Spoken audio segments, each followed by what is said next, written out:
The unadjusted trial balance starts with the name of the company for which we are preparing the unadjusted trial balance, followed by the title of the document and the date on which the unadjusted trial balance is prepared. We then draw 3 columns with these 3 titles: account, debit, and credit. After that, we list the accounts in this order: assets, which are made of short-term assets and long-term assets; liabilities, which consist of short-term liabilities and long-term liabilities; stockholders' equity, which includes retained earnings, common stock, and preferred stock; and finally, at the bottom of the unadjusted trial balance, we list revenues, expenses, and dividends.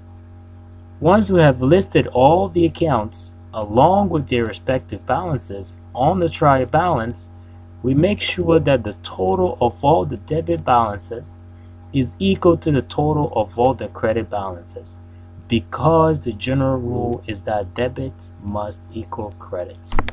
Thanks for watching.